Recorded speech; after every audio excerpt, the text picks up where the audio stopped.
Bonjour, my name is David DeVere. I'm a wine educator and traveler, and you're watching Savvy Nomad TV, the Eau de Vie edition. This is day 7 of 12 festive cheeses.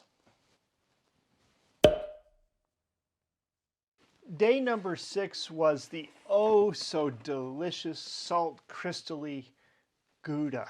Ooh, or Howda. Okay, anyway, day number 7's down here. I really did like that cheese. And in here, we have a round. And in the round, it's cheddar with whiskey. Wonder how that's going to pair with wine. Okay, so the cheddar here says aged 2 to 3 months. It's with whiskey and it's festive with peach jam, walnuts, or whiskey, and it's cow's milk from the UK. Interestingly enough, it's got the Julian code back here, which I suppose is maybe it's sell date? I'm not really sure what they use this for. Does anyone know?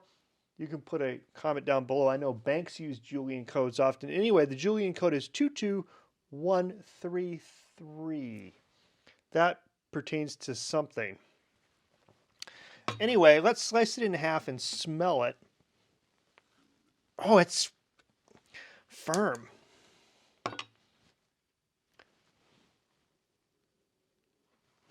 Doesn't smell particularly whiskey-like. I'm a fan of whiskey, but what kind of whiskey did they use? Irish whiskey? Scotch? American whiskey?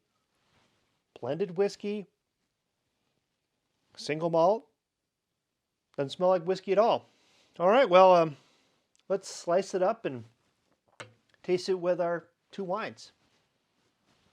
Here's the cheese. I'm just making a thumbnail picture. Hopefully that came out.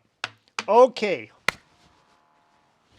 If anybody knows how they add whiskey to cheese, I would be very happy to learn. I like agriculture. I like making food products. I like knowing where food products are made. I like knowing how they do it, what it's made out of, and why. So this kind of stuff's super interesting to me, but how do you get whiskey and cheese? At what point do you add the whiskey? And how does the whiskey come through? Okay, I've cut the wax off. Now, remember, in food and wine pairing, we're hoping that the food makes the wine better and the wine makes the food better. That's the magic combo. All right, I'm going to try this piece, and then we'll try it with our Tempranillo, which was our first one.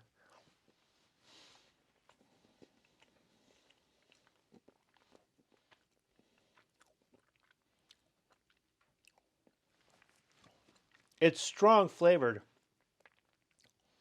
It's sticky. It's not particularly whiskey-like. If you said to me what alcohol was used to make the cheese, I wouldn't know. Rubbing alcohol? I have no idea. There's no noticeable whiskiness here.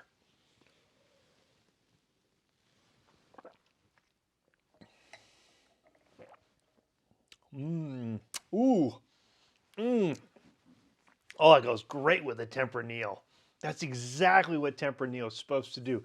Smooth out into the proteins and lift the fruit character. Oh, winner, winner, chicken dinner. Okay, let's try it with the Merlot, or French Pays d'Oc. The cheese by itself is nice. It's no salty Gouda, but it's nice. It is sticky though.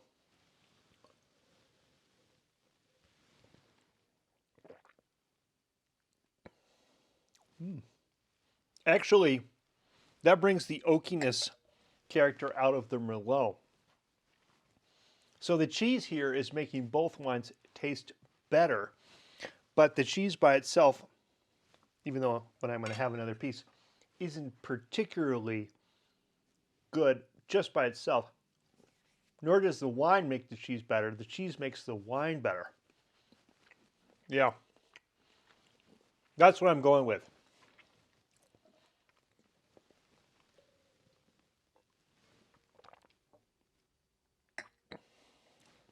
Oh, it adds a beautiful nuance and a complexity to the Tempranillo that I didn't get when we did the tasting. Link to the tasting here. That is so much better with the cheese. Let's see if Sarah gets any of that. Cheddar. Smells good.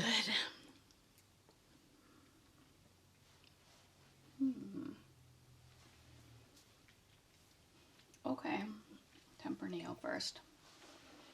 That cheddar has a funny flavor.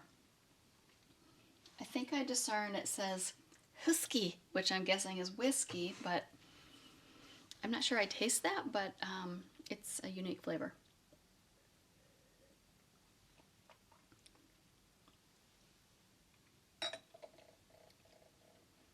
That was okay. It didn't, for me, do anything good or bad.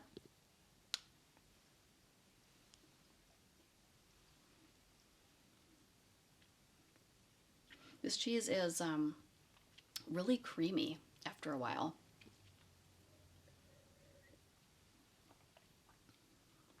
And now the Merlot. Oh, that made that very fruity. Still a lot of tannins in the Merlot. I would eat and drink all of this. I don't know if those are the best pairings, but they're all enjoyable. Cheese! Okay, well, people don't perceive things always the same. I thought the Tempranillo got better. Sarah was like, meh. I thought the Merlot got better, and she was like, yeah. So whiskey cheese, the whiskey characteristic wasn't really there. It might be sort of gimmicky. Again, I don't know how they make whiskey cheese. It doesn't really matter. If the food makes the wine better or the wine makes the food better, that's the point. All right, that's it for day number 7. I'll be back in 2 days for day number 8 as we march to the inevitable end of Advent. If you've enjoyed this video, please give me a thumbs up. If you're new here, please consider subscribing. And until 2 days, I say a tutelare and cheese. I'm going to have another piece. Oh, look, she left me a little nub. Oh, look, there's wine left in my glass.